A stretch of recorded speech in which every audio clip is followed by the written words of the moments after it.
Hey, what's up, guys? Welcome back to the Daily Rollup. My name is Kagan Dunlap, and Monday through Friday, we put together 5 to 7 short videos for you guys to keep you informed on things that are happening in the world around you without you having to dig deep or without having to watch TV. So without further ado, let's get right into it.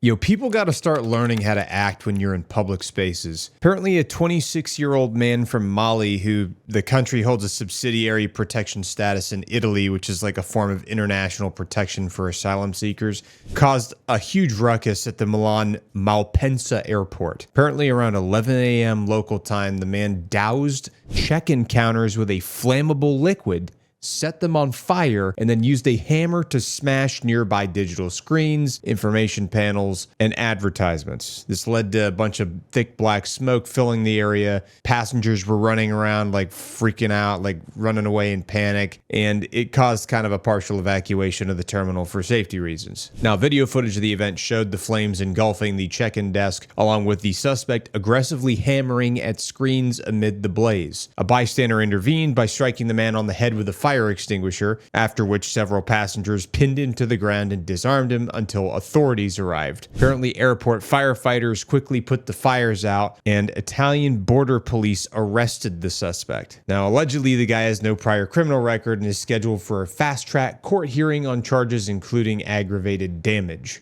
Now, the good thing is there were no injuries reported from this incident, although this likely caused significant damage to several different counters and also screens, which led to flight delays and cancellations for some people. And apparently dozens of departures were impacted by this one dude. Now, they haven't said there's any clear motive for the attack, with reports describing the man as agitated, but there's no explicit reason why this guy did this. Now, just to give you a brief understanding, like Malpensa is Italy's second busiest airport, and they handle nearly 29 million passengers annually. So this is like a very busy place. And he completely disrupted operations for whatever tantrum he was throwing. In any case, normal operations resumed shortly after with not any real significant long-term disruptions to air traffic, but he definitely raised a fuss. So there are certain times in life where certain people pass away and everybody from all walks of life mourn their loss. And Judge Frank Caprio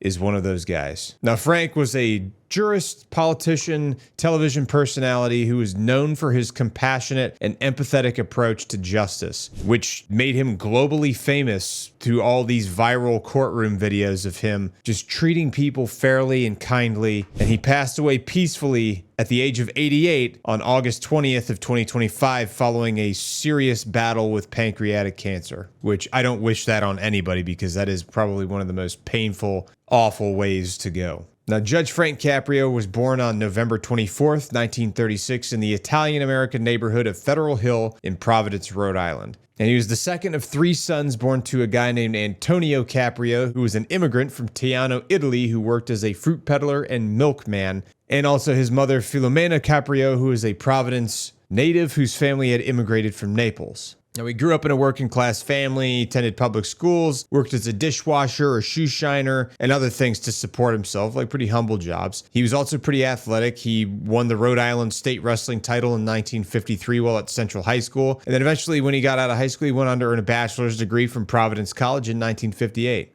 Now, he ended up pursuing his legal ambitions while teaching American government at Hope High School during the day and attending night classes at Suffolk University of Law in Boston, where he obtained his Juris Doctor degree. He also served in the Rhode Island Army National Guard from 1954 until 1962. So he served in the military. Now, he had a little bit of a political career as well as professional career. He went into public service with his election to the Providence City Council in 1962, where he served until 1968. In 1970, he ran as a Democrat for Attorney General of Rhode Island, but was defeated by Republican Richard J. Israel. He remained active in politics, serving as a delegate to the Rhode Island Constitutional Convention in 1975 and attending 5 Democratic National Conventions. Caprio also chaired the Rhode Island Board of Governors for Higher Education, which he was able to influence key decisions for institutions like the University of Rhode Island, Rhode Island College, and Community College of Rhode Island.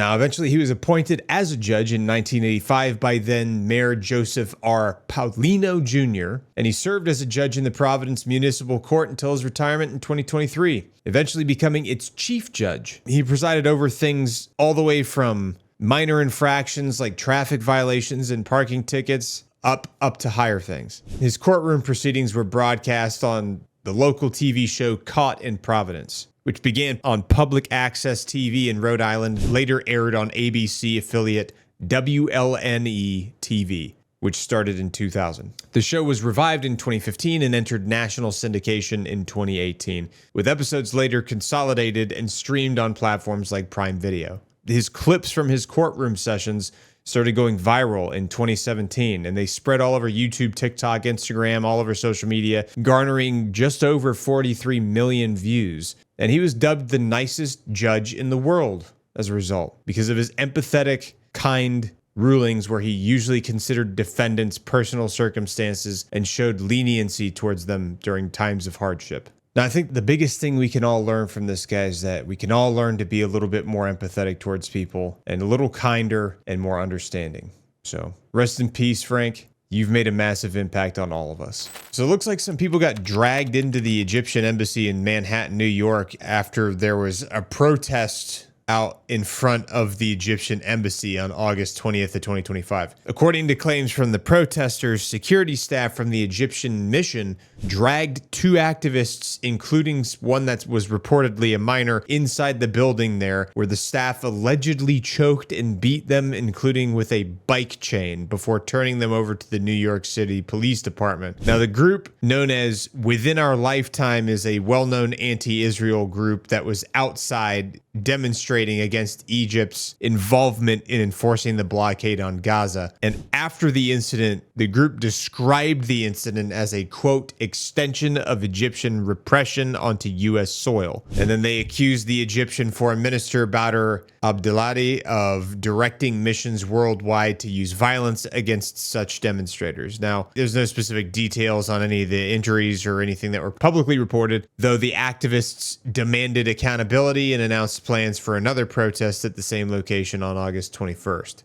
Now, so far, there's been no official statements from the Egyptian embassy or the Egyptian government or the NYPD regarding the incident or any potential investigations that have publicly been released. But diplomatic presences like UN missions or embassies are generally considered inviolable under international law, which may complicate any legal follow-up on U.S. soil. So tough to say how this one's going to turn out. Apparently, a National Guard vehicle got into a car accident in Washington, D.C. on August 20th of 2025. Apparently, on Wednesday morning at approximately 6:18 a.m. on August 20th of 2025, officers from the Metropolitan Police Department's 1st District responded to a two-vehicle collision at the intersection of 8th Street Southeast and North Carolina Avenue Southeast in Washington, D.C. Now, the crash involved a DC National Guard mine-resistant ambush protected all-terrain vehicle, also known as a MAT-V, which was part of a 5 military vehicle convoy, and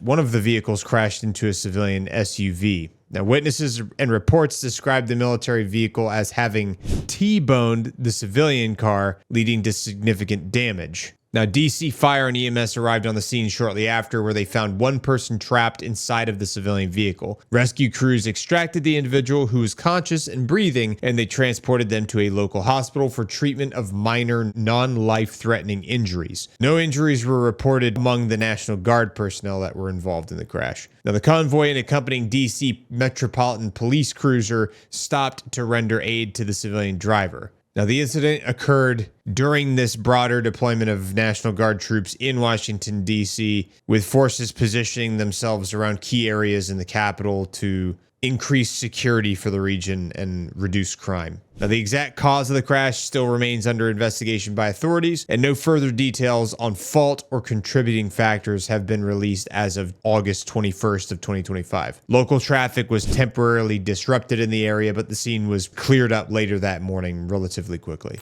Looks like Iran's released another military video. Apparently, the Islamic Republic of Iran's Navy, or Iran, or also known as the Nadaja, announced that there was a missile exercise that was called Sustainable Power 1404, known in Persian as the Eqtidar Mandagar 1404. or similar variants like persistent power in some translations. And it was a 2-day naval drill that took place to demonstrate military capabilities and also deterrence. This marks Iran's first major military exercise since the 12-day war with Israel, during which Israeli strikes reportedly damaged Iranian air defenses, nuclear facilities, and other strategic sites. Now, the announcement for this exercise was made by the Navy spokesperson, Rear Admiral Abbas Hassani, to emphasize the use of domestic technology to boost combat readiness amid ongoing regional tensions. Now, the operational phase began on Tuesday, August 21st of 2025, and is scheduled to last for 2 days. Now, the drill is taking place in the Gulf of Oman and the northern Indian Ocean under the Islamic Republic of Iran Navy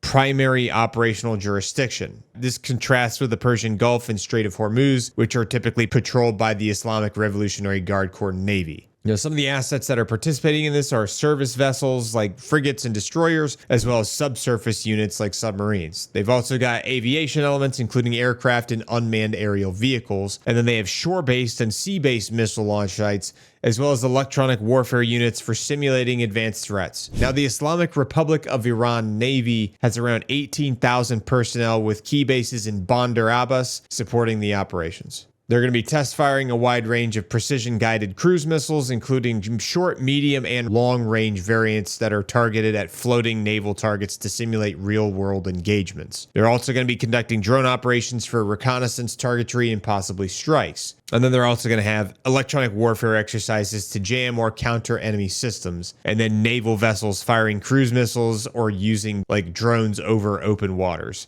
Now, Iranian Defense Minister Brigadier General Aziz Nazirzadeh stated that the armed forces have been equipped with new missiles and are fully prepared to respond effectively to any threats, framing the drill as a message of strength. So they'll be doing it over the next couple days, so we'll see how things go. All right, guys, that's it for the daily roll-up for the day. I hope that you enjoyed the video. Please let us know in the comments below what you thought of the video, whether you liked it, whether you thought there's things we can improve upon, or if there's subjects you want us to cover in the future. Because as always, we're making these videos to keep you informed and to hopefully teach people about things that are happening around the world, so that way you don't have to dig for it and you can just like have it easily digestible and found right here on this spot. So if you stuck around till now, it means a lot. It helps support the channel, it helps support what I do, and helps enable me to continue to do this stuff in the future. So I appreciate all of the comments, the likes, the shares, and I appreciate you sticking around to the end. So please let us know what you thought about this video in the comments below, and we will see you in the next video.